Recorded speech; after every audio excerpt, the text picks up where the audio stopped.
नमस्कार दोस्तों, स्वागत है आपका हमारे YouTube चैनल खबरें फटाफट में। दोस्तों, बैंकों के निजीकरण से जुड़ी हुई एक बहुत ही महत्वपूर्ण सूचना निकल कर सामने आ रही है। आपको हम इस बारे में विस्तार से बताएंगे। उससे पहले आपसे रिक्वेस्ट है कि अगर आपने चैनल को सब्सक्राइब नहीं किया है तो प्लीज़ हमारे चैनल को सब्सक्राइब कीजिए, ताकि आपको बता दें कि संसद के इस मानसून सत्र में मोदी सरकार सार्वजनिक बैंकों के निजीकरण के लिए एक विधेयक लाने की तैयारी कर रही है। जी हाँ, ये बहुत बड़ी खबर निकलकर सामने आ रही है कि अब जो मानसून सत्र जाने वाला है, उसमें मोदी सरकार बैंकों के लिए निजीकरण का एक जो स्टेप है वो उठाने वाली है। इस बिल में जो प्रावधान होगा वो यह होगा कि जिन बैंकों में निजी हिस्सेदारी है, उनसे सरकार अपना स्टेक पूरी तरह से वापस ले ले। इसी मकसद से सरकार बैंकिंग कानून संशोधन विधेयक लाने जा रही है। बैंकिंग कंपनीज एक्ट 1970 के मुताबिक पब्लिक सेक्टर बैंकों में सरकार की 51% की हिस्सेदारी की जरूरत होती है। सरकार ने इससे पहले प्रस्ताव रखा था कि उसकी हिस्सेदारी 51 की बजाय 26 ही रहेगी और वह भी धीरे धीरे कम होती जाएगी। अब सरकार निजी सेक्टर की हिस्सेदारी वाले बैंकों से पूरी तरह से अलग होना चाहती है। जी हाँ, बैंकिंग क्षेत्र से जुड़ी हुई ये बहुत बड़ी खबर निकलकर सामने आ रही है। एक सरकारी अधिकारी ने इकोनॉमिक टाइम से बातचीत में कहा है कि इस विधेयक से एक मैकेनिज्म तैयार हो सकेगा। हम इस विधेयक को मानसून सेशन में ही ला जा सकते हैं और फिर कुछ अन्य मुद्दों पर काम किया जाएगा। साथ के साथ कहा यह भी जा रहा है कि आईडीबीआई बैंक में हिस्सेदारी बेचने के दौरान कुछ ऐसे सुझाव मिले थे कि सरकार को अपना स्टेक खत्म कर लेना चाहिए। वित्त मंत्रालय फिलहाल रिजर्व बैंक से निजीकरण की स्थिति में ओनरशिप समेत तमाम मुद्दों पर बात कर रहा है। मौजूदा नियमों के मुताबिक किसी भी निजी बैंक में प्रमोटर की हिस्सेदारी 26% तक ही हो सकती है। अब हम आपको बताते हैं कि कौन से हैं वो दो बैंक जिनके निजीकरण की चर्चा आजकल बहुत जोर शोरों से हो रही है। हालांकि सरकार ने अभी तक किसी भी बैंक का नाम ऐसे नहीं लिया है, लेकिन चर्चा यह है कि इंडियन ओवरसीज बैंक और सेंट्रल बैंक ऑफ इंडिया, जी हाँ, इंडियन ओवरसीज बैंक और सेंट्रल बैंक ऑफ इंडिया दो ऐसे बैंक हैं जिनका निजीकरण किया जा सकता है, यानी कि इनके निजीकरण पर विचार अभी चल रहा है।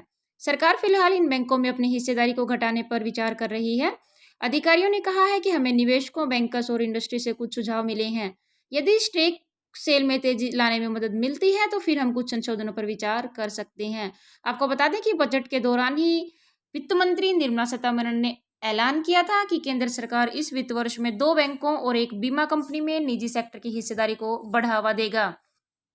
साथ के साथ बीते साल अप्रैल में नीति आयोग ने भी ये सिफारिश दी थी, जिसमें विनिवेश विभाग की ओर से बैंकों के निजीकरण का सुझाव दिया गया था। इसी कड़ी में सेंट्रल बैंक ऑफ इंडिया और इंडियन ओवरसीज बैंक के निजीकरण की चर्चा आजकल बहुत ही जोर शोर से चल रही है। हालांकि सरकार ने अभी तक किसी बैंक का नाम नहीं लिया है। आपको ये भी बता दें कि आईडीबीआई बैंक के निजीकरण की प्रक्रिया पहले ही जारी है।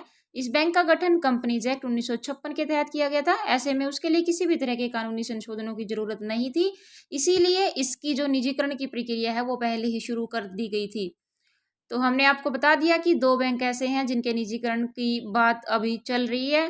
कौन से हैं वो 2 बैंक? इंडियन ओवरसीज बैंक और सेंट्रल बैंक ऑफ इंडिया।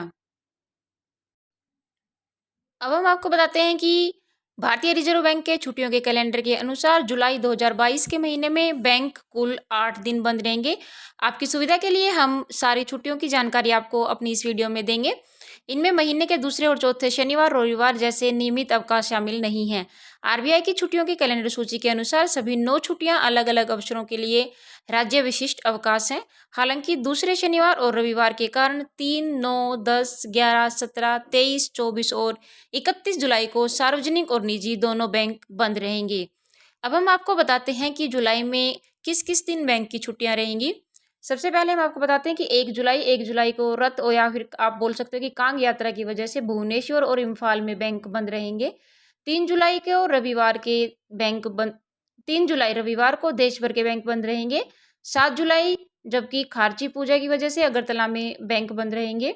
9 जुलाई को दूसरा शनिवार है और साथ के साथ बकरीद भी है, इसलिए दूसरा शनिवार होने के अलावा जब देश भर में बैंक बंद रहेंगे, केरल के कोच्चि और तिरुवनंतपुरम में बैंक बकरीद के कारण बंद रहेंगे।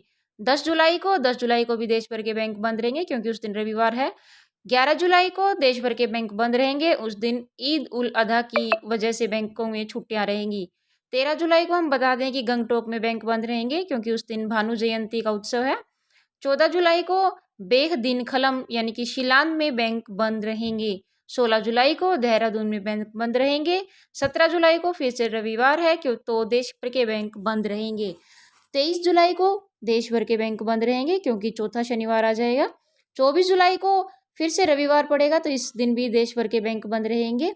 26 जुलाई को आपको बता दें कि अगरतला में बैंक बंद रहेंगे क्योंकि उस दिन वहाँ पर केर पूजा मनाया जाता है। 31 जुलाई को रविवार पड़ेगा तो देश भर के बैंक 31 जुलाई को छुट्टियों पर ही रहेंगे। भारतीय रिजर्व बैंक ने छुट्टियों को 3 कोष्ठकों के तहत रखा है। प्रकार्य लिखित अधिनियम के तहत अवकाश, प्रकार्य लिखित अधिनियम और वास्तविक समय सकल निपटान अवकाश के तहत अवकाश और बैंकों के खाते बंद करना।